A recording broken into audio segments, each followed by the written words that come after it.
What's going on, everybody? This is an episode from the No Gimmicks Needed Wrestling podcast. Do you like podcasts and you want to see the full podcast? Make sure you check out the No Gimmicks Needed Wrestling podcast on all your podcast platforms, such as Apple Podcasts, Google Podcasts, Stitcher, Spotify, iHeartRadio, among many others. But you're listening to the episode right here on YouTube, so make sure you hit that like button and below, and make sure you hit the subscribe button to NC Studios and NC Level Up for all your gaming needs. This is the Nerd Coalition. Enjoy the show. But now we got to finish out the podcast by going on to Collision, because we haven't really talked about Collision here. I wasn't going to make a whole separate video for this, because Collision, we talk about it, it's going to be on the podcast. So that's how it's going to be. I already got, it's already hard enough to try to keep up with all the other stuff that's going on there. But we got AEW Collision here that we are in Canada for the whole On Heart tournament, which is going to be, when is the finals? Next week. This upcoming Saturday. For the men, right? Yes, for the men. Okay, because, yeah. I'm not sure when the women's finals is, to be honest, so unfortunately. I really want to see Athena versus Willow Nightingale. Well, you will, because it was supposed to happen on Collision, but Willow wasn't cleared. So they're doing the match on this week's Rampage. Y'all put a match like that? Y'all put the sisters on Rampage? Look, yes. I don't know what else you want me to say. Yep, it got to be the headline for Rampage this week, right? Like, it got to be. I'm about to say, you know what? To be honest with you, that's probably the only reason why I would probably even check out Rampage. I mean, it's real with you. I watch Rampage every week. I get it. Ooh, why do you do that to you? Because it's on, right? Yep. Because I am at an undisclosed location and I get TV time. So, Rampage it is. Rampage it is. Oh, goodness. All right. Well, we start off Collision. CM Punk makes his way out to the ring. And he's hyping because he has a semifinals match with Samoa Joe. With the history that they had, I figured they would make that the finals, but they did not. So it kind of shocked me here. But we're in Heart Country. The biggest match of his career, since one of the biggest matches in his career. He says, if Joe kills me in a dream, he better wake up and apologize. Ooh, did he steal that? Now, I don't know, y'all may not, y'all the listener, wrestling fans, y'all may not understand, but that was definitely Robin Harris from Do the Right Thing. You know what I'm saying? That's where I remember that from. I'm sorry, I feel like you were one of the few people who can, unfortunately, whatever how you want to view this, remember that line from Robin Harris. The reason why I say that is because Robin Harris is one of my favorite comedians of all time. So I saw the movies, the documentaries, stuff like that. So I'm a huge Robin Harris guy. So when I hear his lines being used, I'm just like, oh, I remember that from 1988. Just saying. Because he had that same thing about Mike Tyson. He said, Mike Tyson ever dream about whooping my ass, you better wake up and apologize. So he says it's not the end of the tournament. Otherwise, he will be looking past the other competitors from Powerhouse Hobbs to Absolute Ricky Starks. But it's been 18 years since he has been in the ring with Joe. He says he's lost teeth because of Joe, and he asked the fans, "You gotta chant Owen Hart's name because you can really get over by chanting Owen Hart's name." Punk says if it wasn't for Owen Hart, there would be no CM Punk, there would be no Powerhouse Hobbs, there would be no Samoa Joe, there would be no Absolute Ricky Starks. You can do all that. So he goes over to the trophy. He said he's a hockey guy. This is a hockey town, and he touched the trophy. He said it's not because he deserves it, but he will earn it. And the CM Punk chant starts, and then he promises a victory that he'll win, lose, or draw. He'll pour his heart into everything, and for the fans of Owen Hart. So that's how it kicks off. I mean, I thought it was a decent. I mean, it was a decent promo. Help Punk get some heat because in certain parts of Canada they don't like him because that's elite country. But right now because he's in the Owen, that's gonna be good. I still don't see him winning. I really thought that this was going to be the end of Punk, but we'll get to that later. But how'd you feel about the opening? I mean, it really didn't do anything for me. It was just like, I feel like, I got a crowd reaction until, like you said, until the chanting of Owen. So I don't know if I'm supposed to believe in the face of heel Punk right now. So I don't know where I'm at to go with the promo. You know what I'm saying? Okay. I think heel Punk is coming though. Oh, it's only a matter of time. It's what he does well. Yeah, I'm about to say, I don't know who he gonna be, feuding with, but it's coming. Got to. Yeah, so we kick off the match in Owen Hart semifinals. Ricky Starks taking on Powerhouse Hobbs. We know these two men got history also, and then they had some matches, back when they was rivaling, when they was a team Taz. QT Marshall's out there with Hobbs. First of all, I think when they was doing the Book of Hobbs stuff, I thought that was good. Then when they put him with QT Marshall, that sucked. As soon as he won a championship, they put him with QT Marshall. I said, this sucks. Automatically, because I don't like QT Marshall at all. I don't know why they got my man with great value, Cole Cabana. I don't know what it is. I don't know what the point. Hey, look, let me say, the girl's hot. Uh-huh. The whole QTV thing. Okay. I see what you're doing there. I can get behind it. It doesn't need Powerhouse Hobbs. Especially now that you got John Morrison. It doesn't need Powerhouse Hobbs. Well, after a slam, Ricky's fired up. Ricky gets tripped by QT Marshall. The ref is distracted, and Hobbs hits Ricky with a spine buster. As he's going for the cover, QT Marshall's on the apron trying to tell the referee to pin, but Aubrey Edwards is just like, hey, move out the way. He's like, pin him. So it's not happening, and Hobbs is like, yo, get your ass down. What are you doing? But I was like, yeah, please get him out of here, Hobbs. Get him out of here. But Ricky Starks comes back and blasts him with a spear and pins Powerhouse Hobbs. Ricky Starks is going to the finals of the Owen Hart tournament. Ricky Starks is my pick to win it. I like Ricky Starks. I feel like Ricky Starks is a whole package. You know what I'm saying? Okay. From what I've seen, Ricky on the mic, not bad. In the ring, not bad. Intro-wise, not bad. Now, I'm not going to lie and tell you I don't know what his finisher is. I really don't know 100%. I gotta watch. Well, I gotta watch the kids some more. It's the spear, and then there's this one move he has you up on the shoulders, and he kind of it's like on the shoulder inside his edge, and he flips you down to your face. It's a pretty decent looking finisher. Okay, and I like the little pose he do when he come in. It worked for him. It fits his character. That's a good way to put it. It does fit his character. But I enjoyed what happened after the match with Powerhouse Hobbs and QTTV as well. Oh God! Okay. I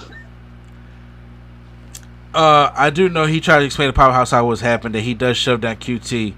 And he tries to plead his case. Aaron Solo comes in, then Hobbs picks him up and slams him down. Hobbs walks towards QT as Harley comes up between Hobbs and QT, and Hobbs leaves the ring, which he will destroy QT Marshall. Please, on a rampage. Don't put this shit on no main show. And that's what it's like we saying. We like Powerhouse Hobbs. He didn't need to be with QT. The Book of Hobbs, that was fire. Go do that again. You had something with that. Yeah, it's like, I like that. For me, it would have been like after the House of Pain, if Mark Henry was like, all right, I'm going back to Sexual Chocolate real quick. Oh, no. Like the don't do it to yourself. We did that. Don't do that. Don't do it to yourself. I like where this match ended, both wrestlers coming out of it. I feel like there's growth for both of them. And I'm interested to see Ricky in this finals match. Even if he doesn't win, he will get over here. Oh, shit. Ricky already over. To be honest with you. Right, that's why I said if he takes the L here, it has to lead to something else. You know what I'm saying? Yeah. Tony Schiavone is backstage talking to Thickness 2.0. I call it Thick 2 Season OK. Will Nightingale, who's Thick injured, and then 2 Season OK. Yes, that's what I call it, because the original Miss Thick 2 Season OK, Athena come over. It says Willow has ruined her debut on Collision. It then says she was injured coming to Regina, but then Willow says she's going to put her smile back on and win the tournament, and then maybe take a stab at that women's ROH championship. Which, by the way, Athena has been doing great with that championship. Just nobody cares about Ring of Honor. Right, she's been doing great with the championship. I just don't care for her as a heel because my heel work I don't care for her as a heel, but it's a better character for her. If that makes any sense. This is a better character, even though I don't like the character. Yeah. Okay, I can see that. Mm-hmm. We get a commentary team talks about that on July 19th. They'll be taking a look at Blood and Guts, which will take place at the TD Garden in Boston, which will be the BCC versus the Elite. I was like, damn, the 19th, that's like next week. Is it me, or is AEW always rolling out pay-per-views? I know y'all only do 4 a year, but it do feel like 15, but okay. Yeah, no, they definitely be doing that, bro. You not even because lying, I believe also on this night they popped a promo for Battle of the Belts. They still doing that? Yes. Oh, Battle of the Belts has been terrible. 12. I said, all right, look, come on now. Battle of the Belts has been terrible. No, thank you. I'm sorry. Yeah, I'm not a big fan of Battle of the Belts. Julia Hart from the House of Black makes her way down for the next match. Funny, 20-minute time limit. I'm just like, it ain't gonna be that long. It's fucking Julia Hart. She faces a local talent. What was her name? Bambi Hall, I think it is. Maybe. I was about to say local talent. Okay, very good. Sorry. So Julia Hart wins, and then they bring up a stat that I was like, this is a thing. Julia Hart has 25 straight wins. Which I saw too. What? You know what I said, low key? Win. Boy, I was like, I must be really missing Rampage because she must be cleaning it up on Rampage because I'm missing this. I almost need to see. I need to see the Carfax here. 25 wins against. Exactly. Like, you know, are y'all doing the Goldberg? Are y'all patting this on? Or the Jade? Come on. No, Jay had legit the wins because she was all over the place. They wanted to push. Where is my boo? Jay just is gone. I'm just like, Chris Allen beat her and she just disappeared. I think she needed this break and she earned it. She earned some time off. Fair, because we'll see what happens when she comes back in another month or two. It ain't gonna be but so long. I really think that they're gonna do the rematch at All in Wembley Stadium. Even though I personally wanted Jade Cargill versus Mercedes Moné. Mm-hmm. I see that. That's what I wanted at Wembley Stadium. But I can also see that they will probably want her to try to get her championship back from Chris Statlander also. True. I can see that. So I do think I think Jade is coming back, and I also think that Jamie Hayter's coming back. Oh yeah, it's only a matter of time because she's injured too. So I could definitely see that happening. Mm-hmm. So yeah, World Tag Team Championship Eliminator FTR versus Bullet Club Gold. If White and Robinson win, they get a future AEW World Tag Team Championship opportunity. Okay, so first off, before you get into it, I have to say this though. I have to say this because this match did go long, but the match was good.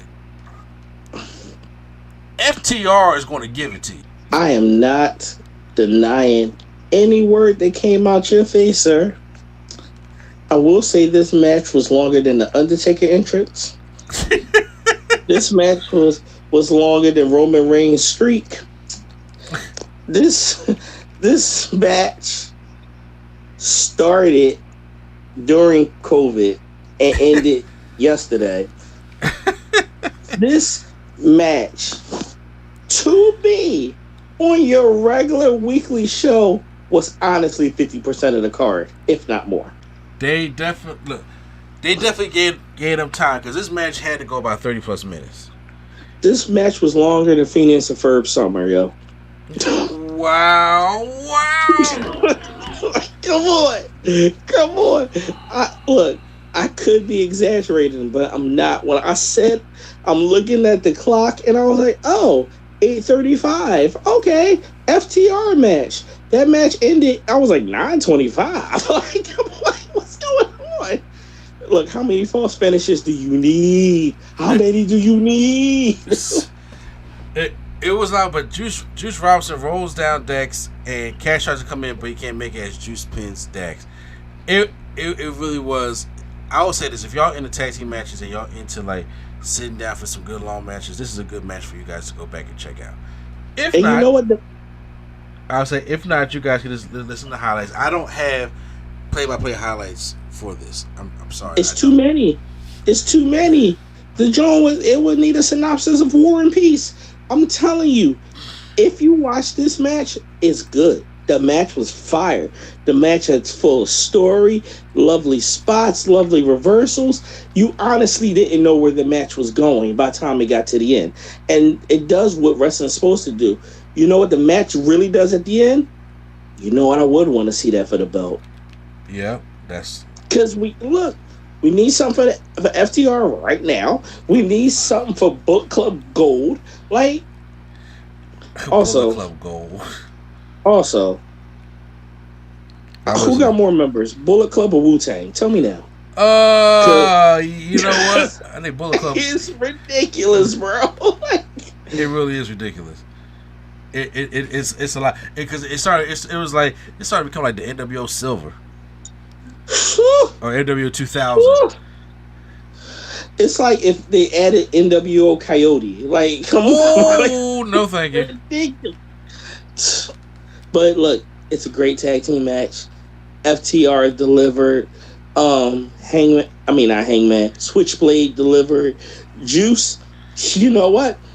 I thought he was the weak link going in here. Yo, you watch this match, he not. Apparently he's not. Juice Robinson has developed a lot since NXT days. And since especially being over there in Japan, he's been great. Right. He really juiced this match, honestly. You didn't have to do that. Yes, I did. You could everything could just went the way it was going. You didn't have to do that shit at all, but he said I felt the need. Oh goodness. So when we come back, Scorpio Sky is back. He's in action. What was that theme? Huh? Did he come back with a new theme? It sounded like it, but I really couldn't hear it. But it did sound like it. It was. I don't know how to say this. It was real thuggy. He's going up against Action Andrade. I thought they had a decent enough match. I thought Scorpio Sky was going to probably like squash him, but no. Him and Action Andrade had a pretty decent matchup.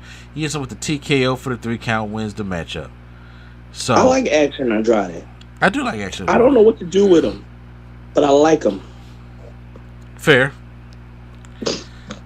So now it's time for the tournament matchup: CM Punk versus Samoa Joe.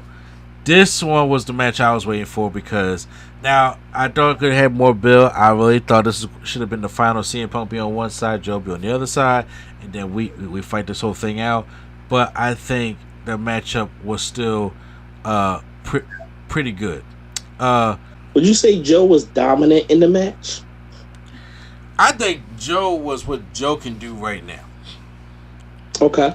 I think Joe is what Joe can do right now. He is he's old. Like this is not Ring of Honor Samoa Joe. It's like this ain't Ring of Honor CM Punk.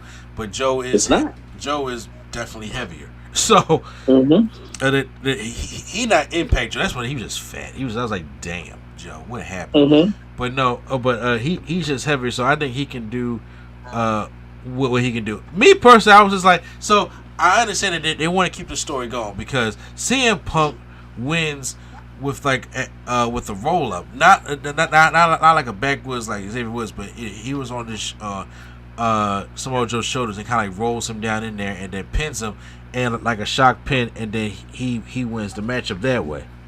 And I didn't see that coming. I really thought, Because a couple times for the match, CM Punk did go for GTS, but just couldn't get him up, right? Yeah, I was. First of all, no, he got him up. He just didn't connect the move, and I was actually shocked. I was like, damn, CM Joe can still lift up CM Punk can still lift up Samoa Joe.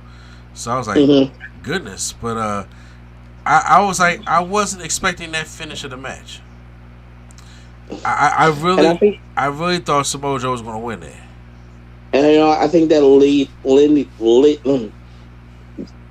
another word, it rolled in heavy to what happened after the match. I missed after the match. What happened after the match? Joe attacked Punk. Okay, yeah. So we're obviously going to run this back. Joe attacked Punk to the fact that eventually FTR came out to like stop it. So I think it's leaning to like you said, they don't want to end this storyline. So we got CM Punk next week against Ricky Starks. Involvement from Joe, Ricky Starks win. So we can move on to Joe and Punk for that title around Joe's waist. Does that happen at Wembley Stadium? Can they hold? Because Wembley Stadium is in August, so it is next month. Can they hold out? Could they hold out? Yes. But one thing with these AEW PPV cards, you really got to stop having like 18 matches on the card. I do agree with that. I really do agree with that. It needs to be a little tighter. It ain't got to be NXT tighter. It got to be tighter. Right. But I get it. If you did do that, it would definitely stack your card and put them ticket sales for that stadium. So it's not a bad idea for them to hold out till then, Yeah. I do agree. Because first of all, like I said, they almost sold 70,000 tickets to Wembley Stadium without even announcing a match yet. Right. I believe they had to open up some more seat space, didn't they, recently?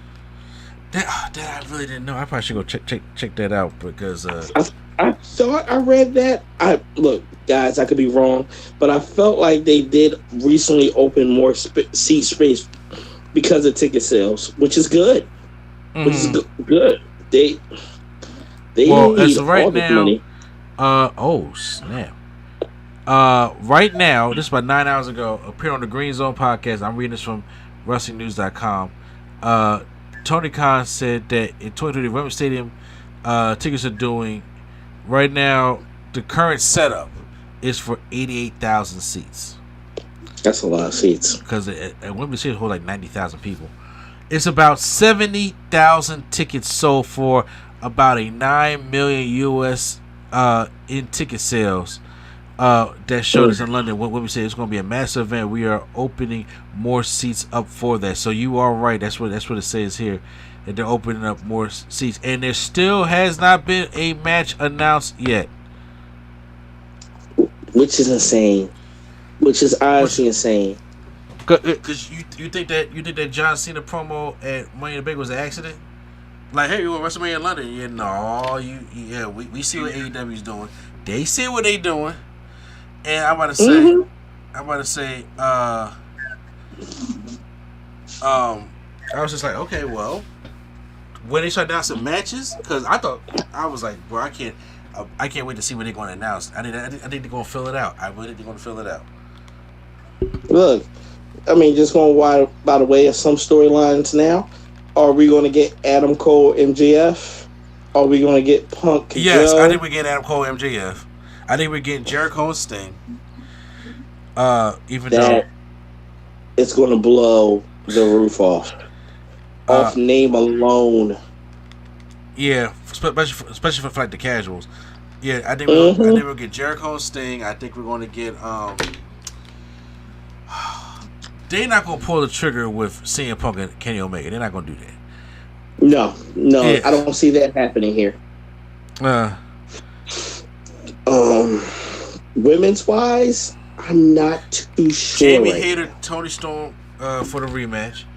I think Jay Cargill and Chris Statlander come back and they have their rematch. Even though I would love Mercedes Moné and Jay Cargill to do something, but she's injured, so that's out the door. I think they're going to bring in some New Japan talent. You have to. You have to. So I don't know. Moxley going to bleed somewhere. There's no way Moxley going to miss out on 90,000. There's no way Kenny and the Elite are going to miss out on 90,000. I don't think we're going to do no more Elite Blackpool Comp. I really don't know what they're going to do. But shit, if they was to do an Elite versus CM Punk and FTR, my God. Look, and a lot of people have been rumoring that should be the match because the storyline's written for you. We all know what happened. Yep. People that follow know what happened. Because that will you talk about putting S in C's, that will have people rocking. First of all, we still don't even know how we're going to see this thing. Yeah. I'm like, I don't know. It's supposed to be a pay-per-view that we can order or what? Like, I really don't know. No, you got to buy that $30 seat at the theater. Yeah, not doing that.